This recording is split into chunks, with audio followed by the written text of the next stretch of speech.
மாலை முரசு நேயர்களுக்கு வணக்கம். உயர்கல்வி மாணவர்களுக்கு வழிகாட்டக்கூடிய பார்க் இன்ஸ்டிடியூஷன்ஸ் வழங்கும் படிப்போம் ஜெயிப்போம் நிகழ்ச்சிக்கு உங்களை வரவேற்பது நான் சரவணன். நம்ம நிகழ்ச்சி 100 நாட்கள். ஒவ்வொரு நாளும் ஒவ்வொரு படிப்பு சார்ந்து கல்வியாளர்கள், பேராசிரியர்கள், துறை சார்ந்த ஆளுமைகள் நிறைய பேர் ஒவ்வொரு படிப்பு சார்ந்தும் நிறைய விஷயங்கள், என்ன படிக்கலாம், என்ன படித்தா என்ன மாதிரியான வேலைவாய்ப்புகள் கிடைக்கும் உள்ளிட்ட பல்வேறு விஷயங்கள் பேசிட்டு வராங்க. அந்த வகையில் இன்னைக்கு நம்ம உளவியல் பற்றி பேச போகிறோம். ஸோ நிறைய மாணவர்கள் அவங்களுடைய தனிப்பட்ட வாழ்க்கையிலும் சரி, கல்வி வாழ்க்கையிலும் சரி, இந்த உளவியல் சிக்கல்கள் அப்படிங்கிறது ஒரு மிகப்பெரிய தாக்கத்தை, அபாயத்தை ஏற்படுத்தக்கூடியதாக இருக்குது. மாணவர்கள் செய்யக்கூடிய உளவியல் சிக்கல்கள் என்னென்ன, அதற்கான தீர்வுகள் என்ன, பெற்றோர்களும் ஆசிரியர்களும் அவங்களுக்கு எப்படி ஒரு சப்போர்ட் கொடுக்கறது உள்ளிட்ட நிறைய விஷயங்கள் நம்ம பேச போகிறோம். நேயர்களாகிய நீங்கள் திரையில் தெரியக்கூடிய எண்ணை தொடர்பு கொண்டு உங்களுக்கான சந்தேகங்களையும் கேள்விகளையும் கேட்கலாம். அதே நேரத்தில் ஒரு QR கோட் கொடுத்துருக்கோம், அதை ஸ்கேன் பண்ணியும் உங்களுடைய கேள்விகளை வாட்ஸ்அப் மூலமா கேட்கலாம். இன்னைக்கு நம்ம அரங்கத்திற்கு சிறப்பு விருந்தினராக தேசிய குற்றப்புலனாய்வுத்துறை அடிஷனல் டைரக்டர் ஜெனரலும் மனநல மருத்துவருமான ஹேமபிரியா ஜெயபால் அவர்கள் வருகிருந்திருக்காங்க. விருந்தினரை வரவேற்று நிகழ்ச்சிக்குள்ள போகலாம். வாங்க. வணக்கம் மேடம். வணக்கம். நல்லா இருக்கீங்களா மேடம்? நல்லா இருக்கேன். ஓகே மேடம், நானும் நல்லா இருக்கேன் மேடம். நன்றி மேடம். இப்போ மாணவர்கள், இன்னைக்கு இருக்கக்கூடிய மாணவர்கள், குறிப்பாக 2K கிட்ஸ் மாணவர்கள் பொதுவாக சந்திக்கக்கூடிய உளவியல் சிக்கல்கள் என்னென்ன மேடம்? கான்சன்ட்ரேஷன்றது ரொம்ப லேக்கிங்காக இருக்குது, அது ஒன்று. இன்னொன்று, டைம் ஃப்ரேம் வச்சு அவங்க படிக்கிறது கிடையாது. அவங்களால கால்குலேட் பண்ணுறதில்ல. 24 hours எப்படி கால்குலேட் பண்ணி படிக்கணும் அப்படின்ற ஒரு ஒரு ப்ராக்டிக்கல் நாலேஜ் இல்லாமல் இருக்கிறாங்க. அதுதான். இன்னொன்று எக்ஸ்டர்னல் சோர்ஸஸ்னால் வரக்கூடிய டீவியேஷன்ஸ், அதனாலேயும் அவங்களுக்கு நிறைய பிரச்சனைகள் வருது.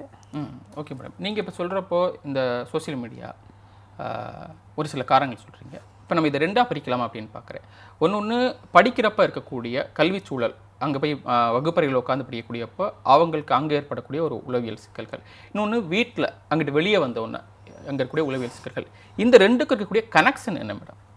ஓகே, இதில் பார்த்திங்கன்னா ஸ்கூலில் ஆர் காலேஜில் படிக்கக்கூடிய மாணவர்களுடைய மைண்ட் செட் எப்படி இருக்குன்னா, அவங்க படிக்கும்போது இப்போ அந்த காலத்துலலாம் நோட்ஸ் எடுப்பாங்க. போர்டில் எழுதி போட்டாங்களோ இல்லையோ, அவங்க சொல்லி கொடுக்கும்போது நோட்ஸ் எடுப்பாங்க யூஸ்வலாகவே.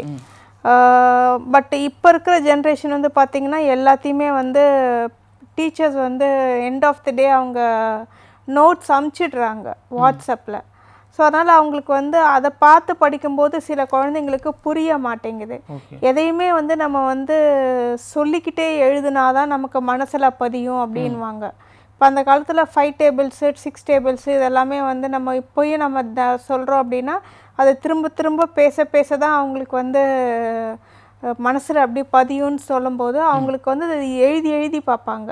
இப்போ அது எழுதி பார்க்கும்போது மனசில் நல்லா பதியும். பட் இப்போ இருக்கிற ஜென்ரேஷன் குழந்தைங்களுக்கு அது எதுவாக இருந்தாலும் சரி, நம்ம இந்த share the WhatsApp screenshot of the board அப்படின்றாங்க.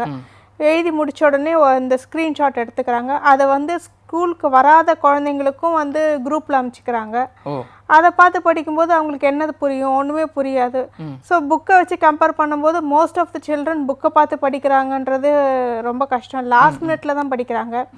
இதனால என்ன ஆகுது, அவங்களுக்கு தலையும் புரியாமல் வாழும் புரியாமல் கடைசியில் எது இம்பார்ட்டன்ட் கொஸ்டின்ஸு அதை மட்டும் சொல்லுங்கள், அதை படிச்சுக்கிறேன் அப்படின்ட்டு அந்த மாதிரி ஒரு பிரச்சனையில் போயிட்டு அங்கே ரொம்ப நல்லா படிக்கிற பசங்களும் ரொம்ப லோ மார்க் எடுக்கிற அளவுக்கு போகுது. ஓகே, நிச்சயம் பேசலாம் மேடம். ஒரு நேர் இருக்காங்க.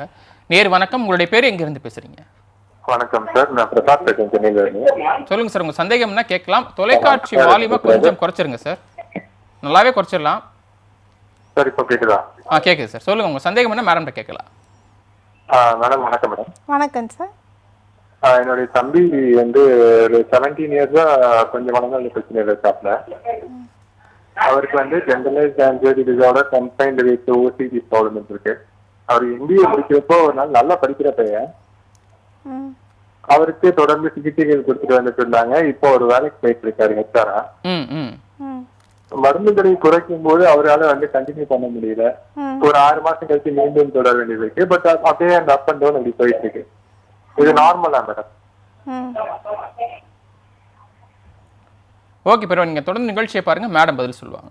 ஓகே, இந்த பிரச்சனை ஏன் வருதுன்னு இதோடைய ஆரம்ப கட்டத்தில் நம்ம யோசித்தோம் அப்படின்னா, இது அவங்க சிறு வயசுலேருந்தே ஏற்படக்கூடிய ஒரு பிரச்சனைகளாக இருக்கலாம். இதோடைய தொடர்ச்சியின் காரணமாக தான் இதோடைய வெளிப்பாடு இந்த ஸ்டேஜ் வந்திருக்குது. இதுக்கு மெடிசின்ஸ் அவங்க வந்து கொடுத்துட்டு இருப்பாங்க. ஆனால் கொடுத்துட்டு வெறும் மெடிசின்ஸ் வந்து கண்ட்ரோல் தான் பண்ணுமே தவிர குணப்படுத்தாது.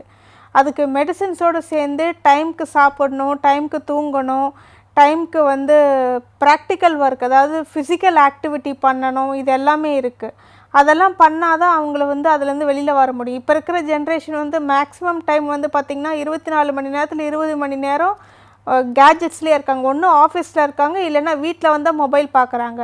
அப்புறம் எங்கேருந்து அவங்களுக்கு ஃபிசிக்கல் ஆக்டிவிட்டி இருக்கும்? அப்புறம் அவங்களுக்கு ரிப்பீட்டடாக over thinking and negative thoughts வரும்போது இந்த ஓசிடியோ எது இருந்தாலுமே வந்து அது ரொம்ப ட்ரிகர் ஆகிடும். ஸோ மெடிசன் சாப்பிட்டா தான் குறையுன்றது அவங்களுக்கு ஒரு மைண்ட் செட் ஃபிக்ஸ் ஆகிடும். ஸோ மெடிசன் சாப்பிட்டா தான் தூங்க முடியும், மெடிசன் சாப்பிட்டா தான் நார்மல் ஆக முடியும் அப்படின்ற ஒரு ஃபிக்ஸட் மைண்ட் செட்டில் சரியாக சாப்பிடாமல் சரியாக தண்ணி குடிக்காமல் ஒன்றும் இல்லை நார்மல். எந்த கிராமத்தில் அங்கே ஓசிடி இருக்குது?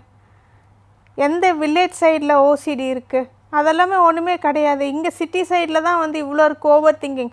காலையில் எழுந்தாங்கன்னா கிராமத்து ஆளுங்க வேலைக்கு போவாங்க, வேலை செய்வாங்க, முடிச்சிருவாங்க, வருவாங்க, எல்லாம் நார்மலாக இருந்தது. அது வரைக்கும் நார்மலாக இருந்தாங்க. வீட்டுக்கு வந்தோடனே சாப்பிட்டு தூங்குவாங்க, அடிச்சு போட்ட மாதிரி தூங்குவாங்க. அவங்க பாட்டுக்கு அவங்களுக்கு என்ன ஃபேன் வேணுமா, ஏசி வேணுமா, எதுவுமே இல்லையே. ஆனால் இப்போ இருக்கிற ஜென்ரேஷன் அப்படி இல்லை. இந்த பெட்டில் படுத்தாதான், இப்படி படுத்தாதான் எனக்கு வேறு எங்கே படுத்தாலும் தூக்கம் வராது, இப்போ ஏசி இருக்கணும், ஃபேன் இருக்கணும், இப்படி இருக்கணும், அப்படி இருக்கணும்னு சொல்லும்போது அவங்களால வந்து டிப்ரெஷனுக்கு போகாமல் என்ன பண்ணுவாங்க? Okay madam. இதுக்கு முன்னாடி நம்ம வகுப்பறையில் இருக்கக்கூடிய மாணவர்களை சந்திக்கக்கூடிய உளவியல் சிக்கல்களை பற்றி பேசணும். அவங்க வேறு என்ன மாதிரியான சிக்கல்கள் எல்லாம் அந்த கல்வி சூழல்னால் பாதிக்கப்படுறாங்க, உளவியல் சிக்கல்களை எதிர்கொள்கிறாங்க? டீச்சர்ஸ் வந்து ரொம்ப மெக்கானிக்கலாக நடத்துகிறாங்க. புக்கில் இருக்கிறத வந்து அப்படியே நடத்துகிறாங்க. அதுவும் எஸ்பெஷலி பார்த்திங்கன்னா சிபிஎஸ்சி அண்ட் கேம்பிரிட்ஜெலாம் பார்த்திங்கன்னா அது தனியாக நான் குற்றம் சொல்ல முடியாது. பட் அவங்கள பொறுத்த வரைக்கும் வந்து அந்த காலத்தில் வந்து பிஎட்ன்றது ப்ராப்பராக பிஎட் முடிச்சுட்டு அதுக்கு எக்ஸ்பீரியன்ஸோடு வந்தாங்க. பட் இப்போ இருக்கிற டீச்சர்ஸ் வந்து பார்த்திங்கன்னா குழந்தைங்கள மேய்க்கிறதே ஒரு பெரிய விஷயமா இருக்குது அவங்களுக்கு. அதனால் அவங்களுக்கு வந்து இன்றைக்கி இந்த டார்கெட் முடிக்கணும். ஏன்னா டீச்சர்ஸ்க்கு வந்து பார்த்திங்கன்னா வந்து சப்ஜெக்ட் சொல்லி கொடுக்கறது மட்டுமே அவங்களுக்கு வேலையாக கொடுக்கப்படலை. அந்த ஸ்கூலில் அட்மினிஸ்ட்ரேஷனில் கொடுக்குறாங்க, டார்கெட்ஸ் கொடுக்குறாங்க, ஸ்டூடெண்ட்ஸ் என்ரோல்மெண்ட்டில் பார்ட்டிசிபேட் பண்ணுன்றாங்க. ஸோ இத்தனை டார்கெட்ஸ் இருக்கும்போது அவங்களால வந்து ஸ்டூடெண்ட்ஸ்க்கு வந்து ப்ராப்பரான அவங்க எக்ஸ்பெக்ட் பண்ணுற அந்த நாலேஜ் கொடுக்கணுன்றதுக்கு வந்து கொடுக்க முடிய மாட்டேங்குது. ஸோ அதனால் குழந்தைங்களுக்கு வந்து அவங்க என்ன சொல்ல, இன்றைக்கி இந்த லெசன் முடிக்கணும் அப்படின்னா 40 மினிட்ஸில் முடிக்கணும்னா அந்த 40 மினிட்ஸில் ஏதோ ஒன்று அடித்து தள்ளிட்டு போயிட்டு டாபிக்ஸை மட்டும் கவர் பண்ணிட்டு போயிடுறாங்க. ஸோ ஸ்டூடெண்ட்ஸ்க்கு ஒன்றும் புரிய மாட்டேங்குது. ஸோ இதனால என்ன பண்ணுறாங்க, ஸ்டூடெண்ட்ஸ் வீட்டில் போய் திரும்பி படித்து பார்க்கும்போது அவங்களுக்கு ஒரு டியூஷன் தேவைப்படுது. டியூஷனில் இருக்கிற இடத்துல வந்து அவங்களுக்கு வந்து படிக்கிறதையே வந்து 10ஓட 11 படிக்கும்போது அவங்களுக்கு ரொம்ப டிப்ரெஷனுக்கு போகிறாங்க. ஸோ இதனால் என்ன ஆகுது, அவங்களுக்கு நாள் தள்ள இதை அப்புறம் படிச்சுக்கலாம். ஸோ இது கடைசியில் வந்து பிடிச்ச சப்ஜெக்ட்டு பிடிக்காம போயிடுது. Okay madam. முதல் அவங்க புரிகிற மாதிரி சொல்லித்தரணும். அந்த நேரம் டியூரேஷன் இருக்கனால அவங்க அவசரமாக சொல்லி கொடுத்துட்றாங்க, அது ஒரு பிரச்சனை. அதே பிரச்சனை வந்து தொடரனால டியூஷன் போயிட்டு அங்கேயும் அது ஒரு புரியாமல் படிக்கிறனால உளவியல் சிக்கல்களை எதிர்கொள்கிறாங்கன்னு சொல்கிறீங்க. சரி, இங்கே வகுப்பறைகளை இங்கே வீட்டில் வந்து என்ன மாதிரியான பிரச்சனைகளை சந்திக்கிறாங்க? நீங்கள் நிறைய பேரை பார்த்துருப்பீங்க இல்லையா? வீட்டில் பார்த்திங்கன்னா மெஜாரிட்டி வந்து இப்போ இருக்கிற ஜென்ரேஷன் ஃபேமிலிஸ் வந்து ஹஸ்பண்ட் அண்ட் ஒய்ஃப் 2 பேருமே வேலைக்கு போனால் தான் வந்து குழந்தைங்கள வந்து ஓரளவு ஃபினான்ஷியலாக சப்போர்ட் பண்ண முடியும். அப்படின்ற போது அவங்களுக்கு வந்து கவன குறைபாடுன்றது அங்கே வர ஆரம்பிச்சிருது. அந்த அட்டென்ஷன் டெஃபிசிட், அந்த கவன குறைபாடு வருது அப்படின்னா அவங்களுக்கு மேக்ஸிமம் என்ன பண்ணுறாங்க, அந்த குழந்தைங்கள வந்து டியூஷன் அனுப்பிச்சிடுறாங்க. ஸோ டியூஷன் அனுப்பும்போது அவங்கள பொறுத்த வரைக்கும் வந்து ஃபுல்ஃபில் ஆகிடுது. ஓகே, டியூஷன் மிஸ்ஸு பார்த்துப்பாங்க.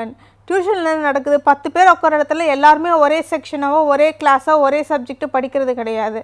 அவங்களுக்கு அந்த 2 ஹவர்ஸ் கவரப் பண்ணணும். அந்த 2 ஹவர்ஸ் கவரப் பண்ணுறதுக்காக பண்ணக்கூடிய ஒரு இடமா இருக்குது. இன்னொன்று வந்து ஏதாவது ஒரு அகாடமியில் ஜாயின் பண்ணி விட்டால் அவங்களும் மார்க்ஸ் ஓரியன்டாக சொல்லித்தராங்களே தவிர வந்து புரிஞ்சு படிக்கிறாங்களா, நாளைக்கு இதனால் அவங்களுக்கு என்ன யூஸ் இருக்குது அப்படின்னு. இப்போ இருக்கிற குழந்தைங்க இப்போ 11th 12th படிக்கிற பசங்களுக்கே வந்துட்டு எதுக்குப்பா இது படிக்கிறீங்க, இதனால் என்ன யூஸ் இருக்குது, நாளைக்கு என்ன குரூப் எடுக்க போகிறீங்கன்னா அவங்களுக்கு சுத்தமாக நாலேஜ் இல்லை. இப்போ எல்கேஜியில் சொல்லுவாங்க நான் டாக்டர் ஆக போகிறேன், இன்ஜினியர் ஆக போகிறேன் அப்படின்வாங்க. ஆனால் 11th 12th வரும்போது அவங்களோட பிரெயின் வந்து ஃபுல்லாக பிளாங்க் ஆகிடுது. எனக்கு எதுவுமே தெரியல, வந்தால் மார்க் வர்றதை பார்த்து யோசிச்சுக்கலாம் அப்படின்ற அளவுக்கு போயிடுறாங்க. Okay madam. இன்னொரு விஷயம் என்னென்னா, இப்போ சோசியல் மீடியா வந்து அதிகமாகிட்டே வருது. ஸோ இந்த சோசியல் மீடியாவால் ஸ்டூடெண்ட்ஸ் வந்து மென்டல் ஹெல்த்தாக எவ்வளவு அஃபெக்ட் ஆகுறாங்க? ரொம்ப மேஜர் அஃபெக்ட் ஆனது இந்த கேஜெட்ஸ் வந்ததுக்கு அப்புறம் தான். இந்த எவ்வளோக்கு எவ்வளோ வந்து இந்த பேரண்ட்ஸ் பார்க்குறாங்களோ இல்லையோ, குழந்தைங்க பேரண்ட்ஸ் பார்க்குறத பார்த்துட்டு குழந்தைங்க அஃபெக்ட் ஆகிறது தான் ஜாஸ்தி. இன்னொன்று குழந்தைங்க வந்து பிறக்கிறதுலேருந்தே வந்து அவங்க வந்து கையில் கேட்ஜெட் வச்சுக்கிற அளவுக்கு தான் வந்து ரொம்ப டெக்னாலஜி டெவலப் ஆயிடுச்சு. ஒரு 2 வயசு குழந்தைங்களுக்கு தெரியுது அப்பாவோட பாஸ்வேர்டு என்ன, எந்த ஃபிங்கர் அமுக்குனா வந்து ஃபிங்கர் லாக் எடுக்கலாம், யூடியூப் கிளிக் பண்ணால் தான் வந்து 2 வயசு குழந்தைக்கு யூடியூப் கிளிக் பண்ணால் உடனே அதில் வந்து வீடியோஸ் தெரியும் அப்படின்ற அளவுக்கு வந்து தெரியுது. அதுக்கு தெரியலனா கேட்குது, அப்பா எனக்கு இது அப்படி இப்படின்னு கேட்குது. ஸோ அந்த 2 வயசு குழந்தைக்கு அந்த அளவுக்கு நாலேஜ் இருக்குன்னும் போது அது படிக்கிற மாணவர்களுக்கு பார்த்திங்கன்னா அவங்களுக்கு ஒரு ஒரு கெத்து காமிக்கணும் அப்படின்றதுக்காகவே வந்து ஒரு இன்ஸ்டாகிராமில் இருக்கணும், ஒரு ஃபேஸ்புக்கில் இருக்கணும், ஸ்னாப் சாட்டில் இருக்கணும், இதிலெல்லாம் இருந்தால் தான் வந்து நாளைக்கு சொசைட்டியை நம்ம மதிக்கும் அப்படின்றதுக்காகவே எனக்கு ஃப்ரெண்ட்ஸ் வருவாங்க, என் ஃப்ரெண்ட்ஸ் எல்லாமே இன்ஸ்டாகிராமில் இருக்காங்க, என் ஃப்ரெண்ட்ஸ் எல்லாமே ஸ்னாப் சாட்டில் இருக்காங்க, அதில் தான் சேட் பண்ணிக்கிறாங்க, அதில் தான் நோட்ஸ் ஷேர் பண்ணுறாங்க அப்படின்ற மாதிரி அவங்க சொல்கிறாங்க. அப்படி இல்லைன்னா என்ன ஃப்ரெண்ட்ஸ் குரூப்பில் சேர்த்துக்க மாட்டாங்க அப்படின்றாங்க. ஸோ அதனாலேயே வந்து அவங்க வந்து அதுக்குள்ளே போயிட்டாங்கன்னா அடிக்ட் ஆகிடுறாங்க. ஓகே. இந்த அடிக்ட் அப்படிங்கிறது பெற்றோர்கள் கவனிக்காமல் விட்டுட்டாங்கன்னா எங்கே போய் முடிய வாய்ப்பு இருக்குது? எப்படி தடுக்கிறது? இது வந்து ஒரு அஃபேர் போகிற அளவுக்கும் போகுது. அந்த மாதிரியும் நிறைய பேர் வந்து என்னை மீட் பண்ணியிருக்காங்க. அதே சமயத்தில் வந்து அந்த குழந்தைங்கள அதுலேருந்து வெளியில் எப்படி கொண்டு வர்றதுன்னு தெரியல, இப்போ ரொம்ப அடமெண்ட்டாக இருக்க குழந்த, எனக்கு வந்து புரியலை, இந்த குழந்தை வந்து என் குழந்தை வந்து இன்ஸ்டாகிராம் பார்த்துட்டு அதில் இருக்கிற ஃப்ரெண்டை பார்த்துட்டு எனக்கு இந்த ஃப்ரெண்டு பிடிச்சிருக்கு, நான் இந்த ஃப்ரெண்டோடு தான் நான் வந்து லைஃப் லீட் பண்ண போகிறேன் ஃப்யூச்சரில் அப்படின்னு அந்த அளவுக்கு வந்து ஒரு இன்னசென்சியை வந்து ஒரு டெமாலிஷ் பண்ணுற அளவுக்கு வந்து கேஜெட்ஸ் உருவாக்கியிருக்கு. பத்தாவதுக்கு தெரியக்கூடாத விஷயங்களெல்லாம் தெரிய ஆரம்பிச்சிருக்கு குழந்தைங்களுக்கு.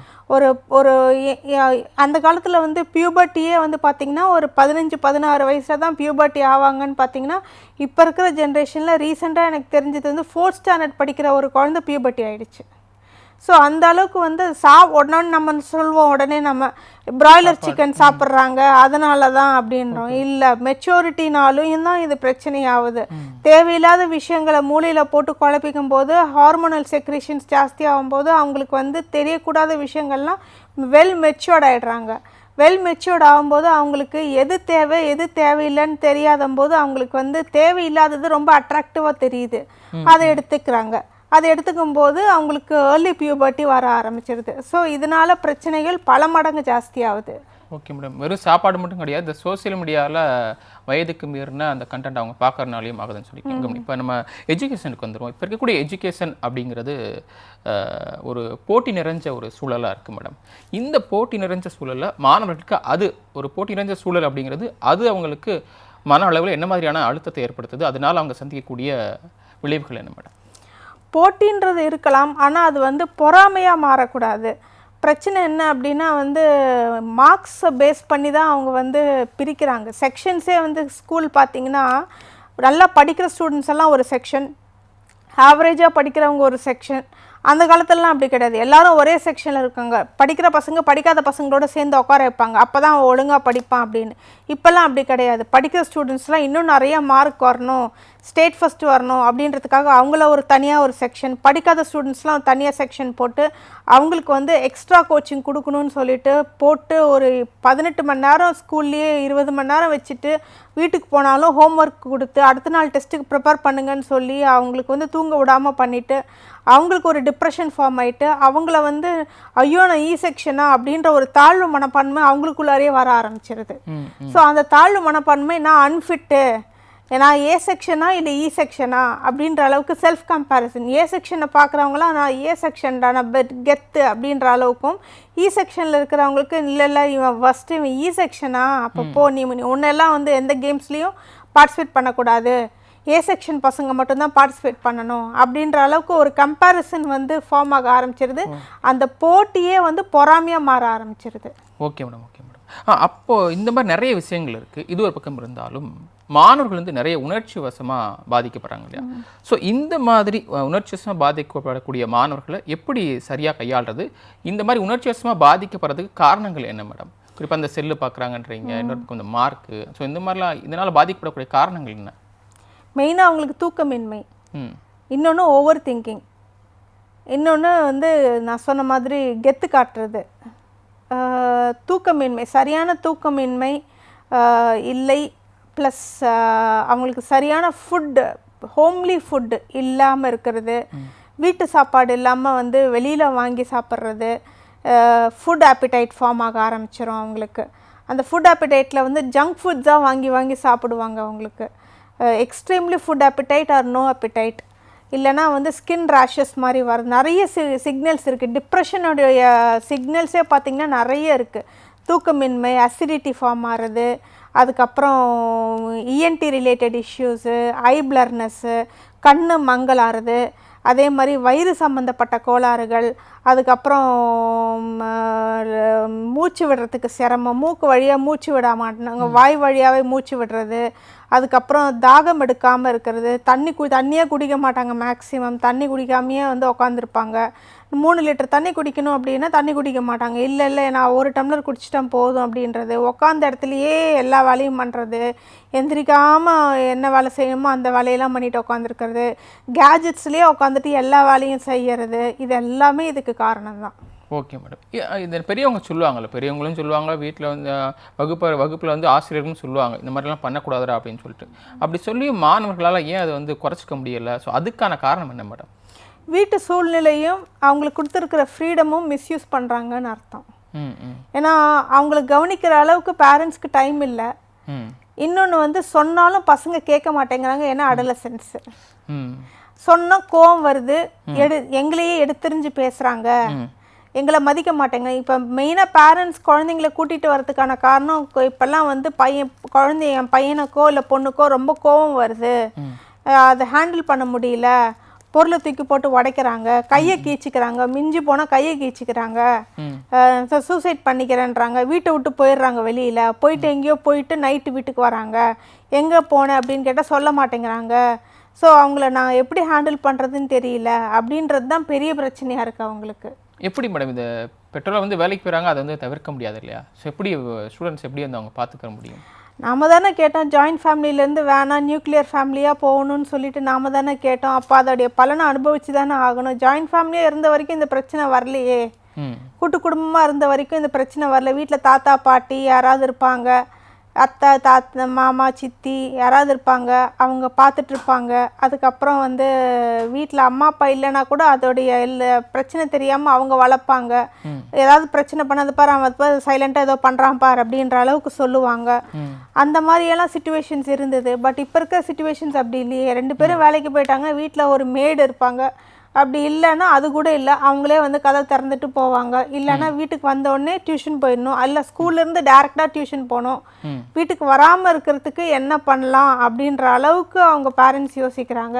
வீட்டில் இருக்கிற நேரத்தில் ப்ரொடக்டிவாக யூஸ் பண்ணணும் அப்படின்னா படி படி படி படி படின்றதை தவிர மிச்ச நேரத்தில் அந்த குழந்தைங்களோட கொஞ்சம் நேரம் வம்பிழுக்கிறது, கொஞ்சம் கலாய்க்கிறது, கொஞ்சம் நேரம் ஜாலியாக பேசுறது, ஃப்ரெண்ட்லியாக பேசுறது, படிச்சியான்றதை தவிர மற்ற விஷயங்கள்லாம் பேசுறது, இந்த விஷயங்கள் எல்லாம் வந்து அவங்க பேசாமல் இருக்கிறது தான் இதோட பெரிய பிரச்சனை.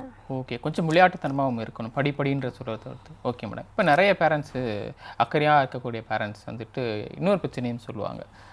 என்ன சொல்கிறாங்கன்னா, என் பையன் வந்து அடிக்கடி வந்து சோர்ந்து போய் உட்காந்துடுறான், நல்லா தான் சாப்பிட்றான் ஆனால் சோர்ந்து போய் உட்காருவான், சில விஷயங்கள் வந்துட்டு நல்லா தான் படிக்கிறான், நல்லா தான் விளாட்றான், ஆனால் பதட்டமாக்குறான் அடிக்கடி அப்படின்னு சொல்லுவாங்க. ஸோ அதற்கான காரணம்னா அதுக்கு தீர்வு என்ன மேடம்? பதட்டத்துக்கான காரணம் பார்த்திங்கன்னா, ஃபஸ்ட்டு சோர்வுக்கான காரணம் பார்த்திங்க அப்படின்னா சரியான தூக்கமின்மை.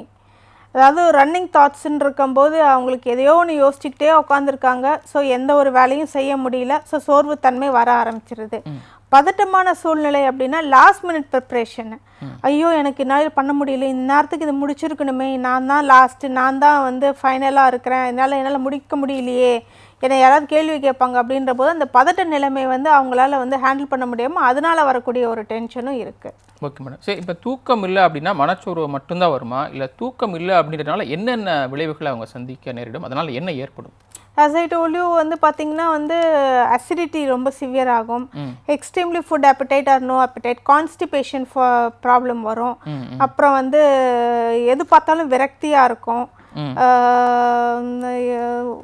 உள்ள உடம்புலேயே வந்து பார்த்தீங்கன்னா rashes, infections, private area infections, hair loss, அதுக்கப்புறம் வந்து ஐ பிளர்னஸ்ஸு, கண்ணு மங்கலாறுது, அதே மாதிரி வாமிட்டிங் சென்சேஷன் வருது, அது அசிடிட்டியோடைய அறிகுறி, அப்புறம் இஎன்டி ரிலேட்டட் இஷ்யூஸு, அதுக்கப்புறம் வந்து கோவம், எதுக்கு எடுத்தாலும் கோவம் வர்றது, அதுக்கப்புறம் வந்து ஏதாவது ஒன்று நடக்கலை அப்படின்னா வந்து அங்கேருந்து உடனே வெளியேறணும் அப்படின்ற மாதிரி அவாய்டன்ஸு, இந்த மாதிரியான விஷயங்கள்லாம் வர ஆரம்பிக்கும். Okay madam. இந்த பரீட்சை பயம் அப்படிங்கிறது முக்கியமாக பார்க்கணும், எக்ஸாம் ஃபியர் அப்படிங்கிறது. இந்த பரீட்சை பயம் எதற்காக வருது, அதனால் நிறைய வந்து அவங்க விளைவுகள் அதனாலேயும் நிறைய சந்திக்கிறாங்க. ஸோ அதை எப்படி வந்து கையாளுறது மேடம் இந்த பரீட்சை பயத்தில்? பரீட்சை பயம்ன்றது ஒரு பிஜிஎம் மாதிரி போட்டு, நம்ம கோவிட் டைமில் பிஜிஎம் மாதிரி போட்டாங்களே அந்த மாதிரி வந்து எக்ஸாம் வரப்போகுதுனாலே அவங்க வந்து பாதி நேரம் டென்ஷன் ஆகிடுறாங்க. இன்னொன்று பார்த்தீங்க அப்படின்னா வந்து அவங்களுக்கு எப்போவுமே வந்து ஸ்டார்டிங்லேருந்து படிக்கிற பசங்களுக்கு இந்த பிரச்சனை கிடையாது. எக்ஸாம் வந்து ஒரு ஃபார்மேட் தான், அதுவும் நாம் வந்து இவ்வளோ வருஷம் எழுதுந்து தான் அதுலேயும் எழுத போகிறோம் அப்படின்ற ஒரு கேஷுவாலிட்டி வந்துடும். பட் இப்போ இருக்கிற ஜென்ரேஷன் குழந்தைங்க வந்து லாஸ்ட் மினிட் ப்ரிப்ரேஷனு.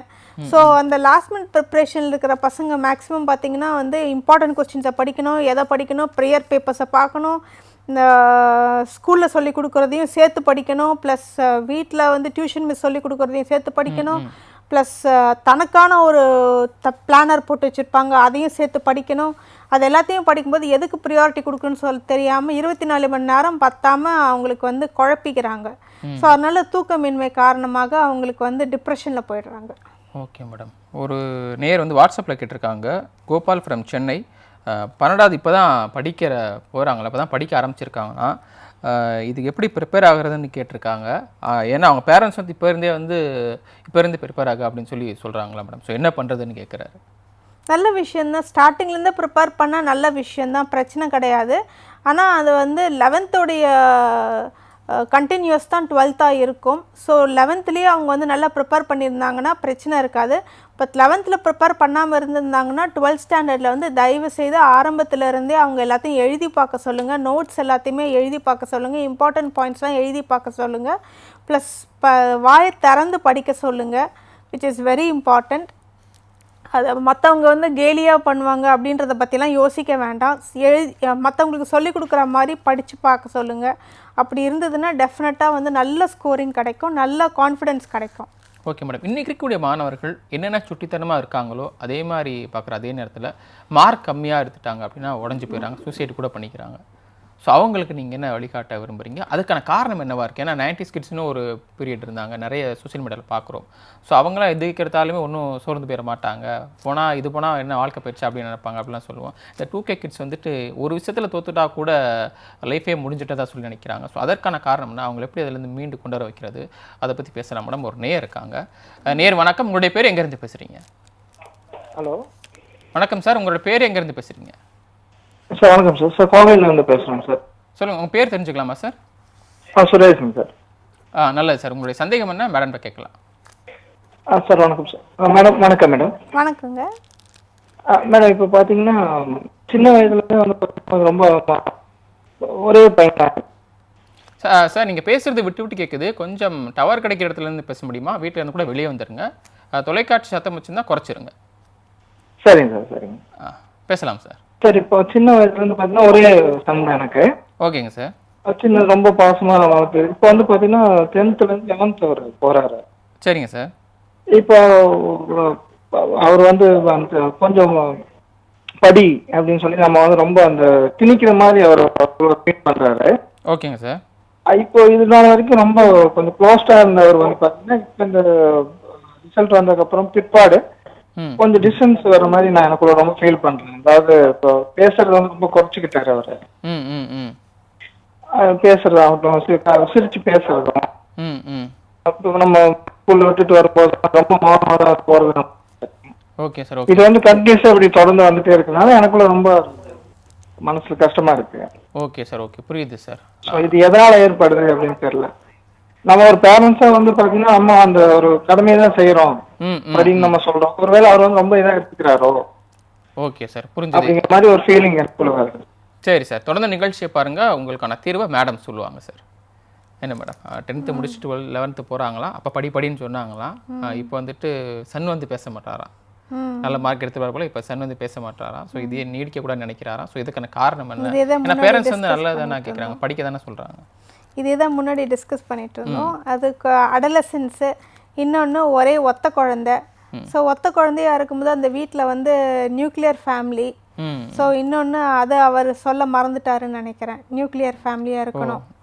ஸோ அப்படி இருக்கிற பட்சத்தில் வந்து அந்த குழந்தை வந்து தனிமையிலேயே வளர்ந்த குழந்தையா இருக்கும்போது ஒரு சர்டன் ஏஜுக்கு அப்புறம் வந்து நான் தனிமையில் இருக்கிறது தான் அதுக்கு ஒரு ஒரு வேர்ல்டாகவே ஆயிடுச்சு. அதுக்கப்புறம் நல்லா பேசிகிட்டு இருக்க குழந்தை கூட வந்து ஒரு 10th போன உடனே வந்து ஒரு விடலை பருவம் வந்த உடனே விவகாரமான ஒரு பருவமாக மாறி போயிடுது.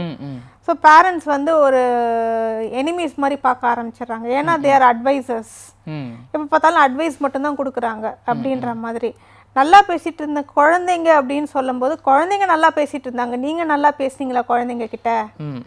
ஃப்ரெண்ட்லியாக பேசுனீங்களா? மார்க்ஸ் சப்ஜெக்டை தவிர வேறு ஏதாவது பேசுனீங்களா? வெளியில் ஜாலியாக கூட்டிகிட்டு போகிறதோ இல்லை அப்போ ஒரு கூட ஒரு ஃப்ரெண்டு இருந்தால் எப்படி இருப்பாங்களோ அந்த மாதிரி பேரண்ட் இருக்கணும். அப்படி இருந்தாங்கன்னா பிரச்சனை கிடையாது. மேக்ஸிமம் அந்த குழந்தை வந்து ஒரு ஃப்ரெண்ட்லியாக அப்பா அம்மா கிட்ட இருக்கும். இல்லை அப்படின்னா வந்து மனசு விட்டு பேசும். அப்படி இல்லைன்ற பட்சத்தில் அந்த இடத்துல வந்து அந்த குழந்தைங்க வந்து பேரண்ட்ஸ் கிட்டேருந்து டிஸ்டன்ஸ் ஆக ஆரம்பிச்சிருது. ஸோ அந்த டிஸ்டன்ஸே வந்து அவங்களுக்கு வந்து ஒரு மிகப்பெரிய ஒரு பெயின்ஃபுல்லான ஒரு சுச்சுவேஷன் இருக்கு. ஐயோ நம்ம தப்பு பண்ணிட்டோமோ, நம்ம எங்கே தப்பு பண்ணோம், குழந்தைக்காக தானே நம்ம 2 பேரும் உழைக்கிறோம். இன்னொன்று ஹோம் மேக்கராக இருந்தால் கூட வீட்டு வேலைகளே பண்ணிட்டு இருக்கிறது. ஸோ அதுவும் ஒரு பிரச்சனை தான். ஸோ இன்னொன்று வந்து ஒர்க் ஃப்ரம் ஹோம்ன்றது வந்து கோவிட் டைம்லேருந்து ஆரம்பிச்சிருச்சு. ஸோ அதுக்கப்புறம் வந்து இப்போ வந்து ஹைப்ரிட் மாடல் வந்து இல்லை ஆஃபீஸ்க்கு வர சொல்லி இருந்தால் கூட வீட்டுக்கு வந்தாலும் அதோடைய கனெக்டிவிட்டி போக மாட்டேங்குது. வீட்டுக்கு வந்தாலும் லேப்டாப் வச்சு உட்காந்துக்கிறாங்க. ஸோ அதை பார்க்கும்போது குழந்தைங்க வந்து அப்பா அம்மா வந்து எப்போவுமே 2 பேருமே பிஸி தான், நமக்கு டைம் இல்லை, நாம் வந்து ஒரு தனி வேர்ல்டுக்குள்ளே போயிட்டோம். அது வந்து மேபி அது பிடிஎஸ்ஸாகவும் இருக்கலாம், கொரியன் சீரீஸாகவும் இருக்கலாம். இந்த மாதிரியான விஷயங்கள் எல்லாம் அதுக்கு ரொம்ப பிடிச்ச விஷயங்களாக போயிடுது, அடிக்ஷன் போக ஆரம்பிச்சிடுது. அப்போ அந்த குழந்தைங்களுக்கு வந்துட்டு இந்த பேரண்ட்ஸுன்ற உலகம் தேவையில்லைன்ற மாதிரி ஆயிடுது. Okay madam. Okay madam. Parents வந்து தங்களுடைய குழந்தைகிட்ட ஒரு நண்பர் மாதிரி பழகணும். படிப்பை மட்டும் பற்றி பேசாமல் வேறு விஷயங்கள் பற்றியும் பேசணும். அப்போ தான் வந்துட்டு மாணவர்கள் நம்ம பத்திரமா பார்த்துக்க முடியும் அப்படின்னு சொல்கிறீங்க. சரி மேடம், இப்போ நான் இதுக்கு முன்னாடி ஒரு கேள்வி கேட்டிருந்தேன். ஸோ என்னென்னா இந்த 2K கிட்ஸ் பற்றி கேட்டிருந்தேன். இப்போ எந்த ஒரு முடிவுனாலுமே ஒரு இடத்துல தோத்துட்டாலோ இல்லை ஒரு விஷயத்தை அடைய முடியலனாலோ டக்குன்னு ஒரு விபரீதமான முடிவு எடுக்கிறாங்க அப்படின்னு. ஸோ அதற்கான காரணம் என்ன? எப்படி அதுலேருந்து அவங்கள வெளியே கொண்டு வரது? குழந்தைங்க வந்து டிரான்ஸ்பரண்ட்டாக இருக்கிறதுக்கு பதில் ரொம்ப ஃப்ரெஜைலாக இருக்காங்க. அதாவது கண்ணாடி, மெலிசான ஒரு கண்ணாடி மாதிரி இருக்கிறாங்க. சின்னதாக ஒரு வால்யூம் ரைஸ் பண்ணி பேசினா கூட உடஞ்சி போகிற அளவுக்கு வந்து அவ்வளோதான், முடிஞ்சு போச்சு, உனக்கு எனக்கும் சம்மந்தம் இல்லை, இனிமேல் நான் பேசவே போகிறதில்ல. சில குழந்தைங்க ஃபேமிலி அவங்க வந்து என்கிட்ட சொல்லும்போது, என் குழந்தை என்கிட்ட பேசி 2 வருஷம் ஆகுது, எப்போ அவன் வந்து 8th போனானோ அப்போவே பேசுகிறத நிறுத்திட்டான், அவன் நிறுத்திட்டா, எங்களால் வந்து ஏன் அப்படி அவங்க இருக்காங்கன்றதே எங்களுக்கு தெரிய மாட்டேங்குது, நாங்கள் எப்பவும் போல தான் இருக்கோம் அப்படிங்கிறாங்க. ஆனால் அந்த குழந்தைங்களின் பாயிண்ட் ஆஃப் வியூ இந்த ஜென்ரேஷனில் வந்து இந்த கோவிட் ஆஃப்டர் வந்து கிபி மாதிரி, கோவிடுக்கு முன் கோவிடுக்கு பின்னுன்ற மாதிரி, கோவிடுக்கு முன் இருந்த கேஜெட்ஸ் வேர்ல்டு வேறு, கோவிடுக்கு பின் இருக்கிற கேஜெட்ஸ் வேர்ல்டு வேறு. ஏன்னா கோவிடுக்கு முன் வந்து கேஜெட்ஸ் வந்து ஓரளவு தான் இவங்க யூஸ் பண்ணிகிட்டு இருந்தாங்க, அந்த அளவுக்கு நம்ம இம்பார்ட்டன்ஸ் கொடுக்கல. அப்போவே அவ்வளோ பிரச்சனை இருந்தது. கோவிடில் வந்து பார்த்திங்கன்னா வேறு வழியே கிடையாது, ஹோம் லாக்டவுன் தான் வரும்போது வேறு வழியே இல்லாமல் கேஜெட்ஸை கொடுத்து ஆன்லைன் கிளாஸை கொடுத்து நம்ம பழக்கிட்டோம். அதுக்கப்புறம் வந்து பார்த்திங்கன்னா அந்த குழந்தைங்க வந்து கம்ப்ளீட்டாக அதில் அடிக்ஷன் ஆக ஆரம்பிச்சிருது. ஸோ அதில் வந்து என்னெல்லாம் இருக்குதோ அதெல்லாம் வந்து குழந்தைங்கள வெளியில் அனுப்பாமல் இருக்கிறதுக்கு என்ன வழி, கையில் ஒரு கேஜெட்டை கொடுத்தா அமைதியாகிடும். ஸோ அப்படி அமைதியான குழந்தைங்க அடலசன்ஸ்க்கு வரும்போது வேறு வழி இல்லாமல் கோபத்தையோடைய உச்சக்கட்டத்தில் போகும்போது சில விஷயங்கள் வந்து அட்வைஸாக சொன்னாலோ இல்லை கொஞ்சம் ஹார்ஷாக சொன்னாலோ சூசைடுக்கு போகிற அளவுக்கு கொண்டு போயிடுது. ஓகே மேடம், இவ்வளவு விபரீதமான முடிவுகள் இருக்க பார்க்க முடியுது. இதே நேரத்தில் இப்போ இருக்கக்கூடிய மாணவர்கள் தாழ்வு மனப்பான்மை அவங்களுக்கு அதிகமாக இருக்குன்னு சொல்கிறாங்க. அதே நேரத்தில் அவங்களுக்கு நிறைய இடத்துல செல்ஃப் ரெஸ்பெக்ட் குறையும் போது அதனால அவங்க வந்து எஜுகேஷன் எடுத்து என்ன மாதிரியான பாதிப்புகளை சந்திக்கிறாங்க? ஸோ இதிலிருந்து அவங்கள எப்படி நம்ம வெளியே கொண்டு வர்றது, அதற்கான காரணங்கள் என்ன? தாழ்வு மனப்பான்மை எங்கே வருதுன்னா, ஆஸ் இட் ஓல்லியோ ஸ்கூலில் பொறுத்த வரைக்கும் பார்த்திங்கன்னா வந்து செக்ஷன்ஸ் பிரிக்கிறதுல வருது. வீட்டில் பார்த்திங்கன்னா செல்ஃப் கம்பேரிசன், அதாவது மற்றவங்களோட கம்பேர் பண்ணி பார்க்குறது. அவன் படிக்கிறான் பாரு, நீ ஏன் படிக்க மாட்டேங்கிற, இவன் படிக்கிறான் பாரு பண்ணு. அப்போ அந்த காலத்துலலாம் சொல்லும் போதெல்லாம் வந்து அந்த அளவுக்கு நம்ம ரியாக்ட் பண்ணியிருக்க மாட்டோம். பட் இப்போ இருக்கிற ஜென்ரேஷன்லாம் நான் தான் படிக்கிறேன், என்னையும் கம்பேர் பண்ணுறீங்க, நான் படிக்கிறது வேறு அவன் படிக்கிறது வேறு, என்னையும் ரியாக்ட் பண்ணுங்க, நானும் அவனும் ஒன்றா அப்படின்னு திரும்பி பதில் பேசுகிற அளவுக்கு அவங்களுக்கு வந்து ஒரு வாய் வர ஆரம்பிச்சிருச்சு. பேசுகிறாங்க, தைரியமாக பேசுகிறாங்க. அது தப்புன்னு சொல்ல முடியாது. ஆனால் அப்பா அம்மா கிட்ட பேசுகிறோமே, அவங்க நம்ம நல்லதுக்காக தான் பேசுகிறாங்க அப்படின்றது புரிகிற ஏஜ் அது கிடையாது. அது புரியாத ஏஜில் நீங்கள் வந்து என்ன சொன்னாலுமே வந்து மனசில் நிற்காது, மூளை வரைக்கும் தான் போயிட்டு அப்படியே வெளியில் வந்து இந்த காதில் வாங்கி இந்த காதில் போயிருமே தவிர அந்த குழந்தைங்க வந்து அந்த கேள்விக்கு பதில் மட்டும் தான் கொடுப்பாங்களே தவிர அதோடைய சாராம்சம் எடுத்துக்க மாட்டாங்க. ஓகே மேடம், நீங்கள் சொன்னீங்க இந்த பசங்க வந்து நல்லா படிக்கிற பசங்க ஒரு பக்கம் ஒரு கிளாஸே உட்கார வச்சுறாங்க, நல்லா படிக்கிற பசங்க நல்லா படிக்காத பசங்க இன்னொரு கிளாஸில் உட்கார வச்சுறாங்கன்னு சொல்கிறீங்க. அது தவறுன்னு சொல்கிறீங்க, உட்கார வைக்கக்கூடாதுன்னு சொல்கிறீங்க. ஆனால் டீச்சர் சைட்லேருந்து பார்க்கும்போது அவங்க என்ன சொல்கிறாங்கன்னா, இல்லை இந்த பையன் வந்து அந்த பையங்களோட உட்காந்து அந்த பையங்களை கெடுத்துருவான், அவங்க பேரண்ட்ஸ் வந்து எங்கிட்ட கம்ப்ளைண்ட் பண்ணுறாங்க, ஸோ அதற்காகன்னு சொல்கிறாங்க இல்லையா? ஸோ அது ஒரு காரணமாக இருக்கு இல்லையா? அந்த காலத்தில் அப்படிலாம் கிடையாது. எல்லா குழந்தைங்களையும் வந்து மிக்சடாக தானே உட்கார வச்சாங்க. ஒரு நல்ல பழக்க வழக்கங்கள் நல்ல குழந்தையோட சேர்ந்து பழகும்போது தான் கிடைக்குதுன்னும் போது அந்த குழந்தையோட சேர்ந்து பழகுன்னு சொல்லிட்டு அந்த குழந்தைய மானிட்டரும் பண்ணாங்க. இன்னொரு சைடு மானிட்டர் பண்ணும்போது அவங்களுக்கு ஆப்வியஸாக அவங்களுக்கு வந்து தப்பு பண்ணும்போது அந்த ரெண்டு குழந்தைகளும் இப்போ நல்லா படிக்கிற குழந்தையும் சரி நல்லா படிக்காத குழந்தையும் சரி பிஹேவியர் விஷயத்துலையும் சரி அதை வந்து டீச்சர்ஸ் மானிட்டர் பண்ணிட்டு இருந்தாங்க. ஸோ பிரச்சனை இல்லாமல் இருந்தது. இப்போது 60 பேருக்கு ஒரு டீச்சர் அப்படின்னா வந்து எந்த இடத்துல எந்த ஸ்டூடெண்ட்டை வந்து அவங்களால கண்காணிக்க முடியும்? அந்த காலத்தில் வந்து ஒரு 20-25 பேர் இருந்தாங்க, கண்காணிக்கிறதுக்கு டீச்சர்ஸ் இருந்தாங்க. இப்போ 20 பேர் இருக்கிற வேண்டிய இடத்துல 60 பேர் 80 பேர் உட்கார வச்சு ஒரு செக்ஷனில் உட்கார கோழி பண்ண மாதிரி அடப்பட்டு உட்கார வச்சுருந்தாங்கன்னா அவங்களால வந்து கவனிக்க முடியாது. இன்னொன்று ஆஸ் இட் டோல்ட் யூ அவங்களுக்கு ஏற்கனவே இருக்கக்கூடிய டீச்சர்ஸ்க்கு இருக்கக்கூடிய டிப்ரெஷன் வேற. நம்ம டீச்சர்ஸ் பற்றியும் பேசி ஆகணும். ஸோ அவங்களுக்கு என்ன மேடம் டிப்ரெஷன் எதற்கு காரணமாக ஏற்படுது? அவங்க ஃபேமிலி மேட்டர்னால ஏற்படுதா, இல்லை பசங்க அந்த மாதிரி அவங்கள அந்த அளவு கொண்டு போகிறாங்களா அவங்களோட ஹேபிட்? பேரண்ட்ஸ் டீச்சர்ஸ்க்கு வந்து பார்த்திங்கன்னா பர்சனலாகவும் அவங்களுக்கு நிறைய பிரச்சனைகள் வருது. காலையில் 6 மணிக்கெல்லாம் வந்து வீட்டு வேலைகளை முடித்து அவங்க பசங்களையும் கிளப்பி விட்டுட்டு வரணும்.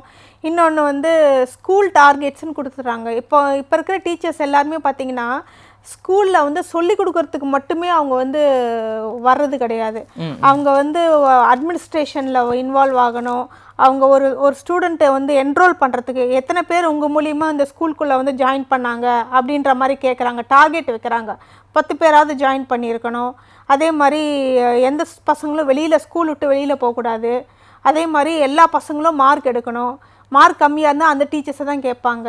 ஸோ எக்ஸ்ட்ரா கிளாஸ் எடுங்கன்னு சொல்லுவாங்க. ஸோ எக்ஸ்ட்ரா கிளாஸில் போட்டாங்கன்னா அவங்களும் எக்ஸ்ட்ரா டைம் போட வேண்டியதாக இருக்குது. ஸோ வீட்டில் யார் பார்த்துக்கிறது? ஸோ இதனால் என்ன ஆகுது, அவங்களுக்கு டிப்ரெஷன் ஜாஸ்தியாகுது. Okay madam.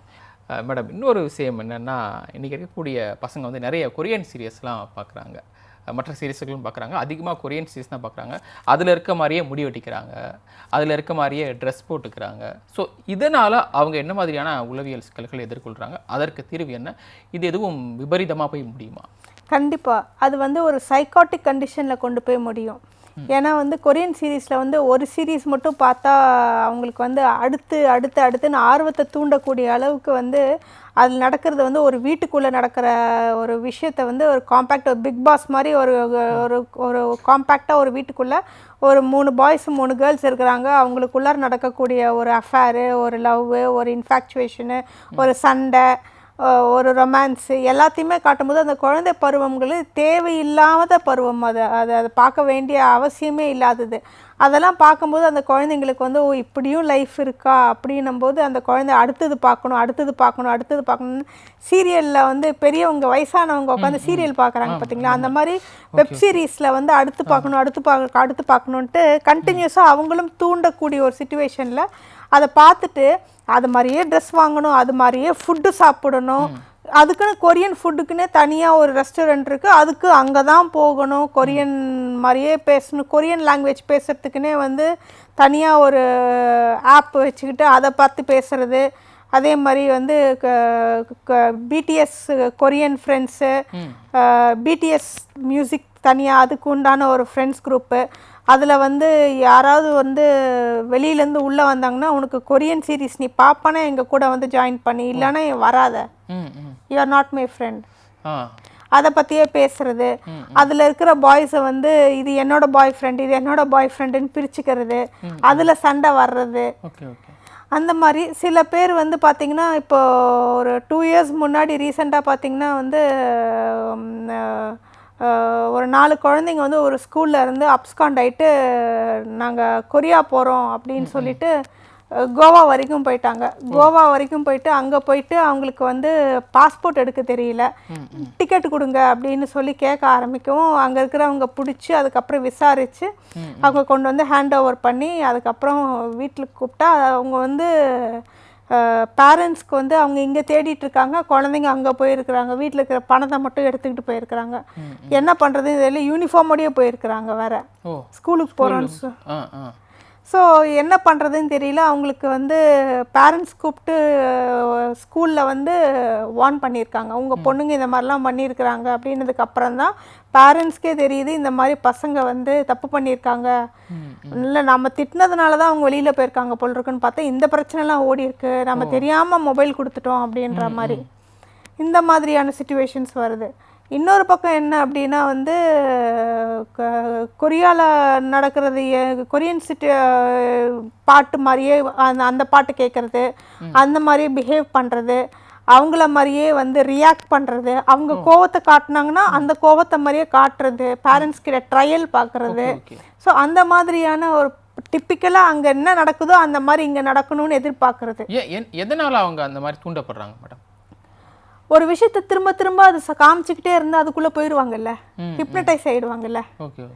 ஸோ ஆர்வத்தை தூண்டக்கூடிய ஒரு ஒரு அட்வர்டைஸ்மெண்ட் வருது, அந்த ஆடில் வந்து ஒரு கலர்ஃபுல்லாக ஒரு ஜாம் தடவர மாதிரி காட்டுறாங்க ஒரு ப்ரெட்டில்.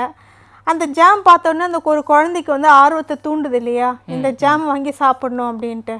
ஸோ அந்த மாதிரி அதுக்கப்புறம் இந்த ஜாம் சாப்பிட்ட உடனே அதுங்களுக்கு பிடிச்சி போயிடுது. ஸோ அடுத்த வாட்டி பார்க்கும்போது வந்து திரும்பவும் அதே ஜாம் சாப்பிட்ணும், அதே ஜாம் சாப்பிட்ணும் அப்படின்ற மாதிரி. ஸோ அந்த அந்த கொஞ்சம் கொஞ்சமாக வந்து அந்த அடிக்ஷனாகவே மாறி போயிடுது. Korean series and BTS music series இது பார்த்து அடிக்ஷன் ஆனவங்க வந்து கோவிட் டைமில் ரொம்ப ரொம்ப அதிகமாக இருக்குது. ஓகே. இந்த கோவிட் டைம் தான் இந்த மாணவர்களுடைய வாழ்க்கையில் பெரியவங்களுக்கு எப்படி ஒரு நாடகமோ அது மாதிரி இவங்களுக்கு சீரியஸ் ஆயிடுச்சோ, அவங்களுக்கு ரொம்ப டேஞ்சரஸ் ஆயிடுச்சு. Okay madam. இப்போ இன்னொரு விஷயம் இருக்குது மேடம், இது வந்து சீரியஸு, இது வந்து ஒரு கலாச்சார ரீதியாக மாற்றத்தை ஏற்படுத்து, இது மாணவர்களை பாதிக்குது அப்படின்னு சீரியஸாக வச்சுக்கிட்டாலும் இன்னொரு பக்கம் போதை பழக்கம் அப்படிங்கிறது பள்ளி மாணவர்கள் ஸ்கூலில் இருந்துகிட்டே வந்து போதை பழக்கத்துக்கு அடிமையாகிறத பார்க்க முடியுது. இது அவங்களுடைய வாழ்க்கையில் என்ன மாதிரியான அபாயகரமான விளைவுகளை ஏற்படுத்தும், இதிலிருந்து மாணவர்களை எப்படி வெளியே கொண்டு வருது, நீங்கள் என்ன மாதிரியான மாணவர்கள்லாம் பார்த்துருக்கீங்க, பெற்றோர்கள் என்ன சொல்கிறாங்க உங்கள்கிட்ட? ஃபஸ்ட்டு பெற்றோர்களுக்கு வந்து தன் குழந்தை போதைக்கு அடிமையான விஷயங்கள் வந்து எங்கேயாவது ஒரு பிரச்சனை இல்லை மாட்டும் போது தான் தெரிய வருது. நான் வீடை க்ளீன் பண்ணேன், அப்போ வந்து இது மாதிரி ஏதோ பொட்டலம் கிடச்சிது, இது எடுத்துகிட்டு போயிட்டு லேபில் செக் பண்ணேன், கிளினிக்கல் லேபில் செக் பண்ணேன், இது ட்ரக்குன்றாங்க, அப்புறம் தான் எனக்கு தெரிஞ்சுது வீட்டில் இந்த மாதிரி பொட்டலம் வச்சுருக்காங்க அப்படின்னு சொல்லிட்டு. அதுக்கப்புறம் விசாரித்தா கோவம் அடிக்கடி இப்போ ரீசெண்டாக என் பையனுக்கு நிறைய கோவம் வருது, எதனாலன்னு தெரியல. அப்புறம் தான் தெரிஞ்சுது இந்த மாதிரி இந்த பொட்டலத்தை பார்த்ததுக்கப்புறம் தான் வந்து பேக்கெட்டை பார்த்ததுக்கப்புறம் தான் தெரிஞ்சுது இதுதான் கோவத்துக்கு ஜாஸ்தி. இன்னொன்று மெஜாரிட்டி ஆஃப் த டைம் என் பையன் வீட்டுக்கு வந்துட்டான்னா நேராக போய் ஷூ கூட கழட்டாமல் போய் பெட்டில் படுத்துக்கிறான், யார் கூடயும் பேச மாட்டேங்கிறான், ரூம்குள்ளேயே இருக்கான், பேக்கே தொட விட மாட்டேங்கிறான், அவனுடைய திங்ஸை தொட விட மாட்டேங்கிறான், க்ளீன் பண்ணவே விட மாட்டேங்கிறான், தொட்டாலே கோபம் வருது அவனுக்கு, அவனுக்கிட்ட ஏதாவது பேச போனாலே என்கிட்ட பேசாதீங்கன்றான், மெஜாரிட்டி ஆஃப் த டைம் வெளியில் போயிடுறான், எங்கே போகிறான்னு சொல்ல மாட்டேங்கிறான் அப்படிங்கிறாங்க. இதில் என்ன ஆகுது அப்படின்னா அவங்கள பொறுத்த வரைக்கும் சின்ன சின்ன விஷயங்கள் கூட வந்து ரொம்ப சென்சிட்டிவ் ஆகிடுது. அந்த சென்சிட்டிவிட்டி அவங்களால ஹேண்டில் பண்ண முடியல. கோபம் ஜாஸ்தி வரும்போது மறுபடியும் இன்னொரு வாட்டி ட்ரக் எடுத்தாதான் அது குறையுதுன்னும் போது அதுக்கு பணம் தேவைப்படுது. அது அவங்க அப்படி நினைச்சுக்கிறாங்களா? பணம் தேவைப்படுது. பணம் தேவைப்படும் போது அவங்களுக்கு வந்து அடிக்ஷன் ஆயிடுறாங்க இல்லையா? அடிக்ஷன். ஸோ அவங்களுக்கு பணம் தேவைப்படுது. ஸோ ஒன்று அந்த அந்த அது அது பிஸ்னஸாக பண்ணுற அளவுக்கு கொண்டு போயிடுறாங்க. ஒரு இடத்துல பார்த்திங்கன்னா ஒரு பையன் வந்து அது ஒரு 4 பேருக்கு சப்ளை பண்ணுற பையனாக இருந்திருக்கான். ஓகே. பையனே ஸ்கூல் படிக்கிற பையனே 4 பேருக்கு சப்ளை பண்ணுற பையனாக இருந்திருக்கான். அவங்க சொல்கிறாங்க, அந்த குரூப் சொல்கிறாங்க, நீ வந்து உனக்கு காசு வேணும்னா 4 பேருக்கு நீ சப்ளை பண்ணினா உனக்கு கமிஷன் கிடைக்கும். நீ 4 பேருக்கு சப்ளை பண்ணிவிட்டு அந்த காசு எடுத்துகிட்டு வா, நான் உனக்கு ட்ரக்கு தரேன். அந்த பையன் அதையும் பண்ணிக்கா. ஸோ படிப்பில் நாட்டம் போகுமா, ட்ரக்கு யூஸ் பண்ணுறதுல பிஸ்னஸில் நாட்டம் போகுமா? இன்னொரு பையன் எந்த தைரியமாக என்கிட்டயே வந்து சொல்கிறான், மேடம் என் கையில் காசு இருக்குது, எனக்கு பிரச்சனை கிடையாது, ஏன்னா நான் ட்ரக்ஸ் யூஸ் பண்ணுறேன், நான் அதை யூஸ் பண்ணிக்கிறேன், நான் இங்கே கண்ட்ரோலில் தான் இருக்கிறேன், எனக்கு தெரியும் எந்த அளவுக்கு இருக்கிறேன்னு சொல்லிட்டு. ஆனால் வந்து என்னால் கோவத்தை தான் கண்ட்ரோல் பண்ண முடியல, மற்றபடி வந்து எங்கள் அப்பா அம்மா இதை வந்து நிறுத்திடுன்னு சொல்கிறாங்க அப்படிங்கிறாங்க. இது தப்புன்னு சொன்னாலும் அவங்களுக்கு புரிகிற வயசும் இல்லை. Okay madam. இது எங்கே ஆரம்பிக்குது மாணவர்கள்ட்ட இந்த பழக்கம், ஒரு தவறான பழக்கம், இந்த போதை பழக்கம் எங்கே ஆரம்பிக்குது மேடம்? எங்கேயாவது ஒரு இடத்துல ஒரு பையன் யூஸ் பண்ணியிருப்பாங்க, அந்த இடத்துல வந்து அந்த பையன் வந்து அறிமுகம் ஆகிறாங்க. அந்த அறிமுகம் ஆகும்போது இந்த இடத்துல அந்த பையனுக்கு ட்ரையல் பார்க்குறாங்க. ட்ரையல் பார்க்கும்போது சுவாரஸ்யமாக இருக்குது. அந்த சுவாரஸ்யத்தோட உச்சக்கட்டம் ஓகே, படிக்கிறத மறக்கணும், நம்ம வந்து பிரச்சனைகளை மறக்கணும்னா நமக்கு இது போதை தேவைப்படுது, இது நல்லா இருக்கு அப்படின்னும் போது அவங்களுக்கு அதுக்குள்ளே போயிடுறாங்க. Okay madam. இன்னொருத்தவங்க வாட்ஸ்அப்பில் ஒரு கொஸ்டின் கேட்டிருக்காங்க. Hi ma'am, Geetha from Trichy.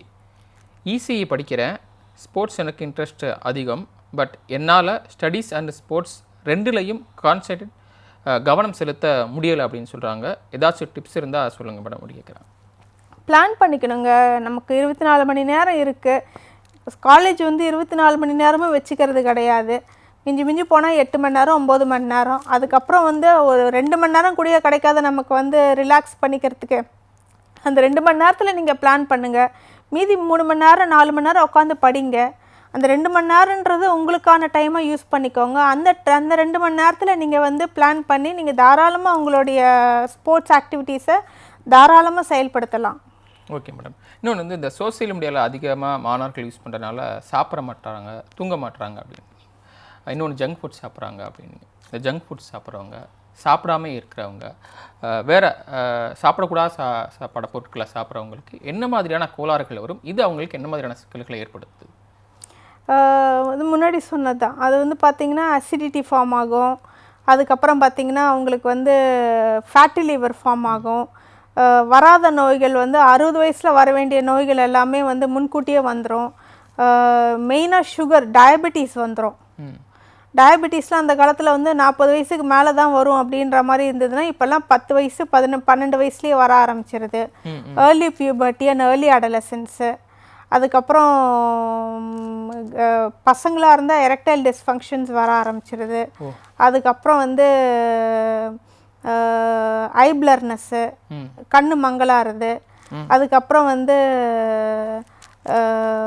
தூக்கமின்மை, கோபம், அதீத கோபம், எதனால் வருதுன்னு தெரியாமல் அதீத கோபம், எதுலேயுமே நாட்டமின்மை. ஒரு ப்ராக்டிக்கலாக ஏதாவது பேசணும்னா கூட ஒரு ஸ்டேஜ் ஃபோபிக் மாதிரி வர ஆரம்பிச்சிருது.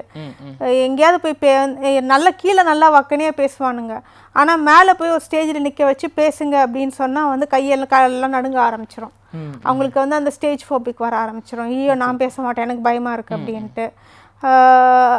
அதே மாதிரி வந்து புள்ளிங்க ஸ்டைலில் இருக்கணுன்றது, எனக்கு ஒரு பாய் ஃப்ரெண்டோ இல்லை கேர்ள் ஃப்ரெண்டோ கண்டிப்பாக இருக்கணும், அப்போ தான் எனக்கு ஒரு கெத்து, இல்லைன்னா எனக்கு ஒரு கெத்து இல்லைன்ற மாதிரி இருக்கிறது. அதே மாதிரி ஃபுட்டும் வந்து பார்த்திங்கன்னா ஜங்க் ஃபுட்டாக சாப்பிட்றது. அதே மாதிரி தண்ணி குடிக்காமல் இருக்கிறது. ஒல்லி ஆறேன், ஸ்லிம் ஃபிட் ஆறேன் அப்படின்றதுக்காகவே வந்து ஸ்லிம் ட்ரெஸ்ஸாக போட்டுக்கணுன்றதுக்காகவே சாப்பிடாமையே இருக்கிறது. ஜிம்முக்கு போகிறது. அந்த காலத்துலலாம் வந்து 25 வயசு 30 வயசு ஆளுங்க ஜிம்முக்கு போனால் இப்போல்லாம் வந்து 10 வயசு ஆனவங்களே ஜிம்முக்கு போகிறாங்க. ஜிம்முக்கு போகிறது தப்புன்னு சொல்ல வரல நான். ஆனால் வந்து எதுக்காக ஜிம்முக்கு போகிறாங்கன்றது ஒரு பாயிண்ட் இருக்குது. நான் ஒல்லி ஆகணும், எனக்கு ஆர்ம்ஸ் வரணும், எனக்கு வந்து ஃபிட்னஸ் வரணும், வீட்டில் எக்ஸசைஸ் பண்ணுங்கள், ஒன்றும் பிரச்சனை கிடையாது, ஏன் வேணாங்கிறீங்க? வீட்டில் எக்ஸசைஸ் பண்ணுங்கள், சைக்கிளிங் ஓட்டுங்க, வெளியில் போங்க, ஒரு கடைக்கண்ணிக்கு போயிட்டு வாங்க, அப்பா அம்மாவோட வெளியில் போங்க, பார்க்குக்கு போங்க, பார்க்கில் எக்ஸசைஸ் இருக்குது பண்ணுங்கள். இந்த மாதிரியான விஷயங்கள் ஏதாவது ஸ்போர்ட் ஆக்டிவிட்டீஸில் ஜாயின் பண்ணுங்கள், டென்னிஸ் ஜாயின் பண்ணுங்கள், இந்த மாதிரி விஷயங்கள் செய்யுங்க. அதை விட்டுட்டு ஒரே விஷயத்தை திரும்ப திரும்ப பண்ணணும். இல்லை என் பசங்கள்லாம் என் ஃப்ரெண்ட்ஸ் எல்லாம் ஜிம்மில் ஜாயின் பண்ணியிருக்காங்க, நானும் ஜிம்மில் ஜாயின் பண்ணணும், எனக்கு இந்த மாதிரி ஆக்டிவிட்டீஸ் இருக்கணும் அப்படின்ற மாதிரி இருக்குது. ஏன்னா வந்து சீக்கிரம் எனக்கு இது வரணும், ப்ரோட்டீன் பவுடர் சாப்பிட்ணும், ஸ்டீராய்டு இன்ஜெக்ஷன் போட்டுக்கிறேன் நான், பேரண்ட்ஸ்க்கே தெரியாமல் பணம் சேர்த்து ஸ்டீராய்டு இன்ஜெக்ஷன்ஸ்க்கு கொடுக்குறது, இந்த மாதிரியான விஷயங்கள் அளவுக்கு போயிருக்கு. Okay madam. ஸோ இந்த மாதிரி விஷயங்கள் வந்து ஒரு மாணவர் வந்து தவறான வழிநடத்தக்கூடிய, அவரை கெடுக்கக்கூடிய இந்த மாதிரி விஷயங்கள் வந்து பெற்றோர்கள் கண்டுபிடிக்கிறத நிறைய நீங்கள் பார்த்துருப்பீங்க.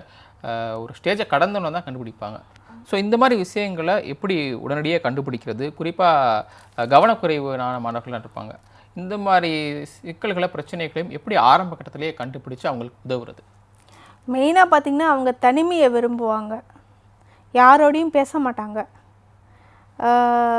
வெறுப்போட உச்சக்கட்டத்தில் இருப்பாங்க, எது கேட்டாலுமே வந்து ஒரு சகிப்புத்தன்மையோடையே பதிலளிப்பாங்க, எதுலேயுமே ஒரு ஈடுபாடு இல்லாமல் இருப்பாங்க.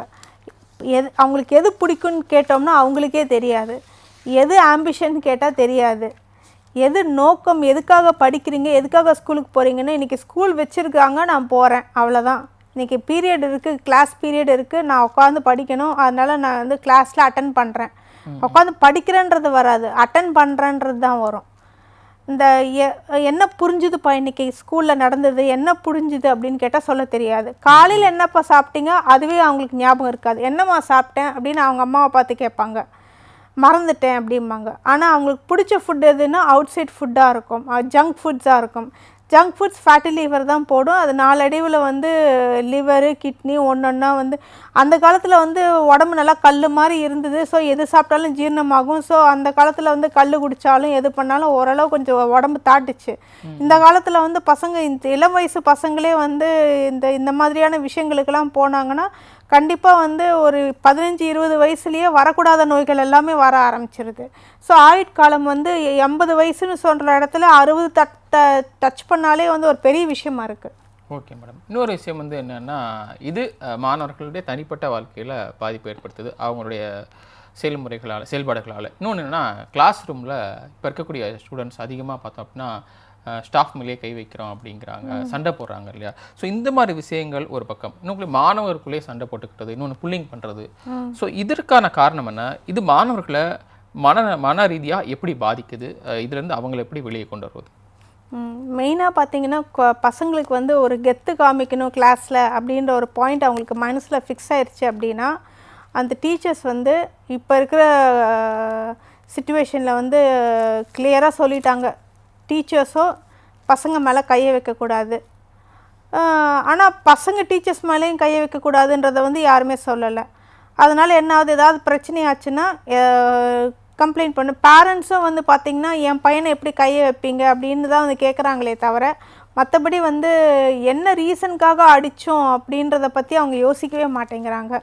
அதை உட்காந்து டிஸ்கஸ் பண்ணணும் அப்படி அந்த அடிக்கிற அளவுக்கு ஏன் போகுதுன்றது திட்டினாலே அவங்களால ஹேண்டில் பண்ண முடியல. கோவத்தை வந்து டைஜஸ்ட் பண்ண முடியாமல் வந்து டீச்சர்ஸ் மேலேயும் வந்து புகார் கொடுக்கறது, ஆர் டீச்சர்ஸையே அடிக்கிறது, இல்லைன்னா டீச்சர்ஸ் வந்து அந்த இடத்துலையே கிளாஸ்லேயே வச்சு அடிச்சிடுறாங்க, இல்லைன்னா காம்பவுண்டுக்கு வெளியில் வச்சு அடிச்சிடுறாங்க, ஆளை வச்சு அடிக்கிறது, இந்த மாதிரியான விஷயங்கள். வெளில வருவியில் பார்த்துக்கிறேன் நான் அப்படின்ற மாதிரி மிரட்டுறது, இந்த மாதிரியான புள்ளிங்க விஷயம் மாதிரி பண்ணுறது, ஷர்ட் பட்டனை இப்படி கழட்டி விட்டுட்டு இப்படி தூக்கி விட்டுட்டு பேசுறது, கர்ச்சீஃபை வச்சுட்டு இப்படி சுற்றுறது, இந்த மாதிரி ஒரு ஸ்டைலிஷ். இது அவங்க வாழ்க்கையில் என்ன மாதிரியான பாதிப்பு ஏற்படுத்தும்? அவங்களுடைய வாழ்க்கையில் சைக்காட்டிக் தான் அது. அவங்க வந்து யாரையோ பார்த்து இம்ப்ரெஸ் ஆகிறாங்க. அவங்க இந்த மாதிரி பண்ணால் இப்படி பண்ணலாம், பயப்படுவாங்க, 4 பேர் நம்மளை பார்த்து பயப்படுவாங்க, அவங்களுக்கு பிடிச்சிருக்கு. நம்மளை பார்த்து பயப்படுறாங்க, என்கிட்ட வரமாட்டாங்க, எனக்கு மார்க் போட்டுருவாங்க, என்கிட்ட பிரச்சனை பண்ணிக்க மாட்டாங்க, அது அவங்களுக்கு பிடிச்சிருக்கு. அந்த பிடிச்சதுனால வரக்கூடிய பிரச்சனைகளை வந்து அதோடைய நாளைக்கு சொசைட்டி அவங்கள ஒதுக்கிருமேன்றதை பற்றி அவங்க கவலைப்படுறதே இது கிடையாது. Okay madam.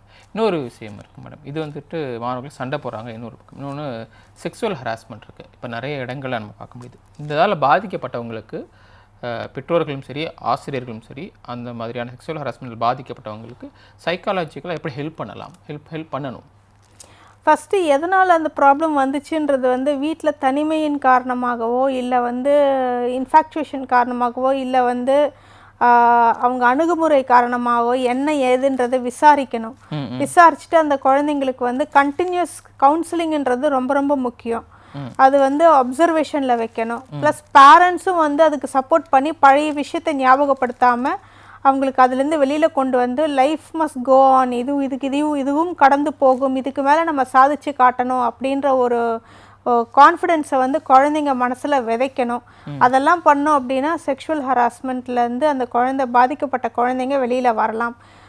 அதே சமயத்தில் அந்த தப்பு பண்ணவங்க வீட்டில் அந்த தப்பு பண்ணவங்க அந்த வீட்டில் வந்து இருந்தாங்கன்னா வந்து டெஃபினட்டாக வந்து இம்மிடியேட்டாக ஆக்ஷன் எடுக்கணும் அதுக்கு.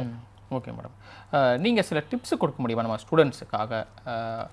உளவியல் ரீதியாக பாதிக்கப்பட்டிருக்காங்க, மன அழுத்தத்தில் இருக்காங்கன்னா அதுலேருந்து வெளியே வர்றதுக்கு, அதுக்குள்ளே போகாமல் இருக்கிறதுக்கு சில டிப்ஸ் என்ன மாதிரியான ப்ராக்டிஸ்லாம் பண்ணணும் அப்படின்னு சொல்ல முடியுமா? ஓகே, மெயினாக தயவு செய்து மொபைல் எடுத்து ஓரங்கட்டி வச்சுருங்க.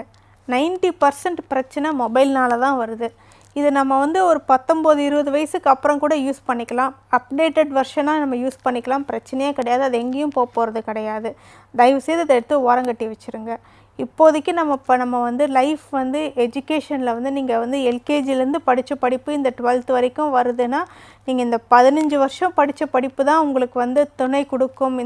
இப்போ இந்த 12th காட்ட போகிறீங்கன்றதை வந்து மனசில் வச்சுட்டு தயவுசெய்து நீங்கள் படித்த துறையில் வந்து நல்லபடியாக நீங்கள் நல்லா மேலே வரணுன்னா நீங்கள் அந்த கேஜெட்ஸ் எடுத்து வெளியில் வச்சிட்டாலே போதும். ஒன்று. ரெண்டாவது, டைமுக்கு சாப்பிடுங்க, வீட்டு ஃபுட்டு சாப்பிடுங்க. பேரண்ட்ஸ் கிட்ட கொஞ்சம் மனசு விட்டு பேசுங்க. ப்ளஸ் ஏதாவது மனசில் இருந்ததுன்னா எனக்கு நீங்கள் பண்ணது கஷ்டமாக இருந்ததுன்றதை ஓப்பனாக பேரண்ட்ஸ் கிட்ட சொல்லுங்கள். பேரண்ட்ஸும் தயவுசெய்து அவங்கக்கிட்ட டைம் ஸ்பெண்ட் பண்ணுங்கள். இன்னொன்று, டைமுக்கு சாப்பிட்றாங்களா, டைமுக்கு தூங்குறாங்களா, தூங்கும்போது கேஜெட்ஸ் யூஸ் பண்ண வேண்டாம், ஹெட்செட்ஸ் யூஸ் பண்ண வேண்டாம், இதெல்லாம் பார்த்துக்கோங்க. அதே சமயத்தில் அவங்களோட டைம் ஸ்பெண்ட் பண்ணும்போது அவங்க வேல்யூபிள் டைமாக இருக்கணுன்றதை பாருங்கள். அவங்களுக்கு ஒரு பிளானர் போட்டு கொடுங்க, எப்படி படிக்கணும், நான் படிக்கும்போது இப்படி படித்தேன்ப்பா, நீ வேணால் ட்ரை பண்ணி பார்க்குறியா அப்படின்ற மாதிரி டிஃப்ரெண்ட் பிளானர் போட்டு பாருங்கள். நீங்களும் பசங்களும் சரி, நீங்களும் வந்து உங்களுக்கு பிடிச்ச மாதிரியான ஒரு பிளானர் போட்டு இம்ப்ளிமெண்ட் பண்ணி அது தயவுசெய்து அதுக்கு ஆரம்பத்திலேருந்தே படிக்க ஆரம்பிச்சிட்டிங்கன்னா, இப்போ இந்த வருஷத்தோட ஸ்டார்டிங்கு இப்போவே படிக்க ஆரம்பிச்சிட்டிங்கன்னா வந்து கடைசி நிமிஷத்தில் போய் பிளான் பண்ணி அடித்து பிடிச்சி படித்து அப்படியே ஓரங்கட்ட மார்க்ஸ் வாங்கணும்னு அவசியம் கிடையாது. ஓகே மேடம், நம்ம நிகழ்ச்சியோட நிறைய பகுதிக்கு வந்துட்டோம். நிறைய விஷயங்களும் கூட பகிர்ந்துட்டீங்க. நிகழ்ச்சியோட நிறைவாக இப்போ வந்து ஸ்டூடெண்ட்ஸை அரசும் சரி, கல்வி நிறுவனங்களும் சரி, பெற்றோர்களும் சரி, மென்டல் ஹெல்த்தாகவும் சரி, உளவியல் ரீதியாக எந்த இதுலையும் சிக்காமல் இருக்கணும்னா இவங்க என்ன மாதிரியான நடவடிக்கைகளை எடுக்கணும், எப்படி உதவணும்? மேக்ஸிமம் வந்து பசங்களுக்கு வந்து ஒரு டிசிப்ளின்றது ரொம்ப இம்பார்ட்டண்ட். எல்லா ஸ்கூல்லேயும் சரி, வீட்லேயும் சரி, டிசிப்ளினுக்கு ப்ரியாரிட்டி கொடுக்கணும். இன்னொன்று வந்து பசங்க சாப்பிட்றாங்களா இல்லையான்றது ஸ்கூல்லேயும் சரி, வீட்லேயும் சரி கண்காணிக்கணும். இன்னொன்று வந்து பேக்கில் வந்து அடிக்கடி செக் பண்ணணும் ஸ்கூலில். அப்போ அந்த காலத்துலலாம் வந்து நெயில்ஸ் கட் பண்ணலன்னா வந்து செக் பண்ணுவாங்க, தலையில் பூ வச்சுட்டு வரக்கூடாது, ஐலைனர் வச்சுட்டு வரக்கூடாது, லிப்ஸ்டிக் போடக்கூடாது, இந்த மாதிரிலாம் வந்து கண்டிஷன்ஸ் வச்சுருந்தாங்க. இப்போவும் அந்த கண்டிஷன்ஸ்லாம் இருக்குது. ஆனால் அந்த சில ஸ்கூல்ஸ்லலாம் பார்த்திங்கன்னா அந்த கண்டிஷன்ஸ் எல்லாம் மீறப்படுது. ஸோ அவங்கள பொறுத்த வரைக்கும் அந்த பசங்கள்லாம் வந்து ஒரு ஹை ஃபண்டா பீப்புள் மாதிரி இருக்கட்டும், நல்லா அந்த ஸ்கூலுக்கு ஒரு நேம் போர்டு மாதிரி இருக்கட்டும்ன்ற மாதிரி ஃபீல் பண்ணுறாங்க. ஸோ எதுவாக இருந்தாலும் அந்த டிசிப்ளின்றது விச் இஸ் வெரி இம்பார்ட்டன்ட். டிசிப்ளினை தாண்டி எதுவுமே கிடையாது. டிசிப்ளின் கொண்டு வரணும். ப்ளஸ் பசங்களோட டீச்சர்ஸும் சரி, பேரண்ட்ஸும் சரி, பிடிஎம் வந்து எவ்ரி மந்த் கண்டக்ட் பண்ணும்போது பேரண்ட்ஸாய மதரோ ஃபாதரோ வரக்கூடாது, பேரண்ட்டாக 2 பேருமே வரணுன்ற ஒரு கண்டிஷன் போடுங்க. அப்போ குழந்தைங்களுக்கு முன்னாடி பேசும்போது குறைகளை மட்டும் சொல்லாதீங்க, நிறைவுகளை சொல்லுங்கள். என் பையன் இப்படிலாம் வீட்டில் படிக்கிறான்றதையும் சொல்லுங்கள், உங்கள் பசங்க இப்படிலாம் படிக்கிறாங்க, நல்லா படிக்கிறாங்க, இதையும் இப்படியும் பண்ணலாம் தாராளமாக அப்படின்னு சொல்லுங்கள். தயவுசெய்து பேரண்ட்ஸும் சரி, டீச்சர்ஸும் சரி கம்பேர் பண்ணாதீங்க. அதே மாதிரி வீட்டில் வந்து நல்லா சாப்பிட்றானா தூங்குறானான்னு டீச்சர்ஸும் கேட்கணும், ஸ்கூலில் வந்து நல்லா பிஹேவ் பண்ணுறாங்களா அப்படின்றத மாதிரி டீச்சர்ஸும் கேட்கணும். அது 2த்தையும் நடந்துச்சுனாலே போதும், டெஃபினட்டாக வந்து ஸ்டூடெண்ட்ஸோடைய லைஃப் ரொம்ப ப்ராப்பராக இருக்கும். நல்ல மேடம், நிகழ்ச்சியில் பங்கேற்றுக்கொண்டு குறிப்பாக மாணவர்கள் உளவியல் ரீதியாக எதிர்கொள்ளக்கூடிய சிக்கல்களுக்கு ஒரு தெளிவான விளக்கத்தை கொடுத்தீங்க. அதற்கான தீர்வுகள் ரொம்ப ஒரு விரிவாகவும் அவங்களுக்கு புரிகிற மாதிரியும் நேர்களுக்கு புரிகிற மாதிரியும் சொன்னீங்க. அதே மாதிரி இதில் பெற்றோர்கள் ஆசிரியர்கள் பங்கு என்ன அப்படின்றதையும் ரொம்ப தெளிவாக பொறுமையாக சொன்னீங்க. நிகழ்ச்சியில் பங்கேற்றுக் கொண்டைக்கு மீண்டும் ஒரு முறை நன்றி மேடம். நன்றிங்க.